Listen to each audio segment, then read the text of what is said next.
You know, ladies and gentlemen, when I see articles like this, and we've read quite a few recently regarding Concord, when I see them talk about how they're shaken to the core, they're scared, they don't know what's going to happen to their jobs. Oh no, woe is me. Think about me, the person who said they'd hated you. Yeah. This is the kind of shit that I just laugh at, because at the end of the day, man, you wouldn't have to be shaken to the core. You wouldn't have to be scared for your job. You wouldn't have to be any of these things if you just decided to focus on what gamers actually wanted and listen to the feedback that they were giving you, instead of putting your head in the sand and pretend like none of this is happening. And what did you call it again? White noise. I've made a huge mistake.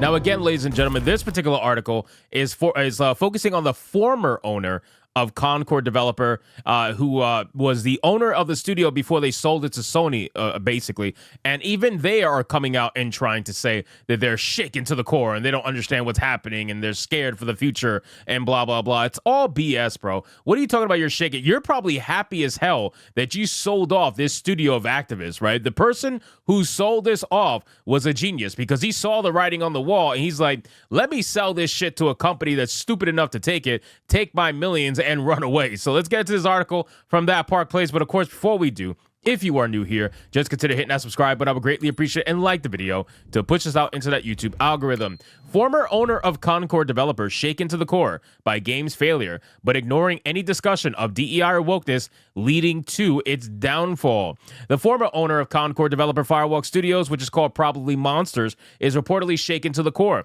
by Concord's abysmal failure, but management is allegedly ignoring any discussion on DEI or wokeness being the cause of the game's downfall. Again, guys, they're never going to admit it, right? You guys got to understand, ideology for them takes precedence over anything. It takes precedence over eating. It takes precedence over sleeping. It takes precedence over shitting. It takes precedence over making money. It takes precedence over their family. Ideology is the defining factor of a lot of these people's personalities, right? And I'm talking about identity politics when I'm talking about ideology. You know, they find their identity in whatever the fuck, like sexuality. They find their identity in whatever bullshit form of social justice. That's what matters most to them. So when you try to talk to them logically, you're never going to get a logical answer. Probably Monsters, whose CEO and founder is Harold Ryan, the former president and chairman of the board at Bungie, sold Firewalk Studios and Concord to Sony back in April of 2023. Man, that was a genius move.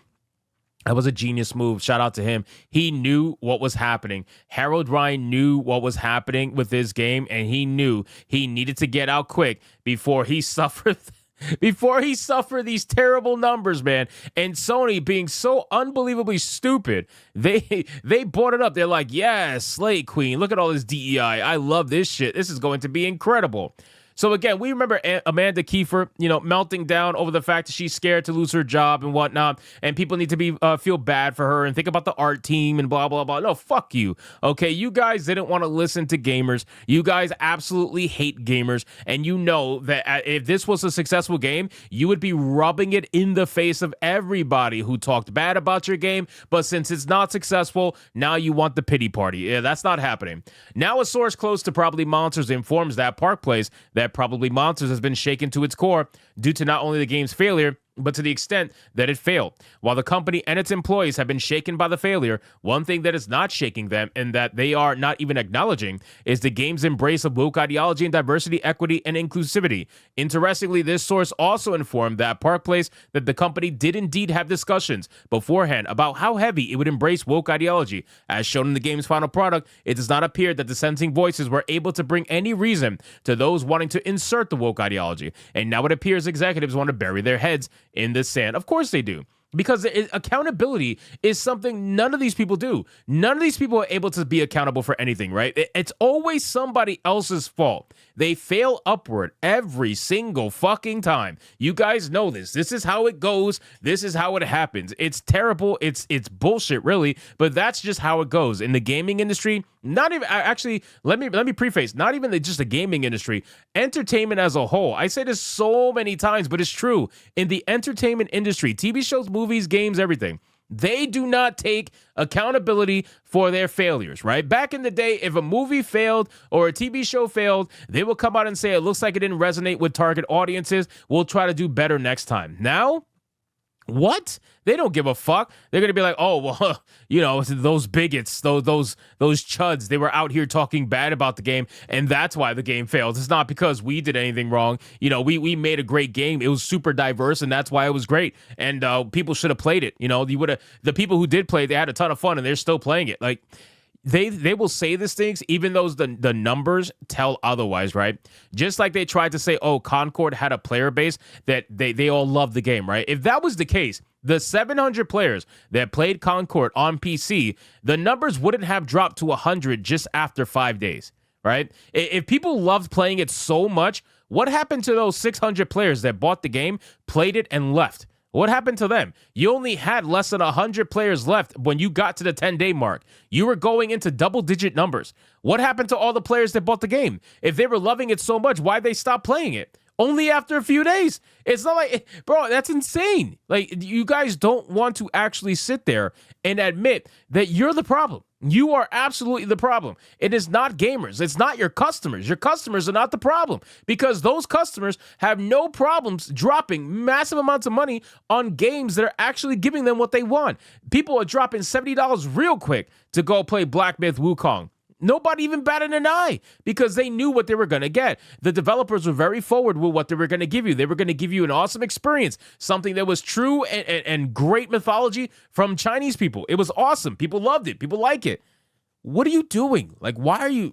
Oh, my God. Like, I really hate the whole failing upward thing because it's so obviously bullshit. Right?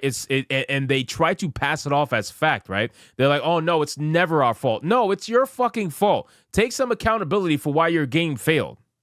If what this source relays is true, other projects coming out of Probably Monsters incubation, as well as their Battle Barge and Hidden Grove studios, are most definitely at risk of being affected by the woke ideology and leading to similar disasters, such as Concord. I wouldn't be surprised if Probably Monsters decides to pivot. Right? If they pivoted their current projects due to the failure of Concord and they're like, shit, that could have been us. You know, that definitely could have been us. They'll probably pivot and be a little bit more light-handed on the wokeness, not so heavy-handed. I guess time will tell. I don't really know what kind of games they're working on, but it looks like they have one or two in their pipeline. So they'll probably end up pivoting and trying to avoid the eventual failure that would have came their way if they didn't sell Concord off. But I got to tell you, man, selling Concord to Sony has to be, even for these psychos, has to be one of the biggest business decisions that I've seen in recent modern times. That was a smart move, and whoever led the charge for that and convinced Sony to buy Concord and take the fall for them,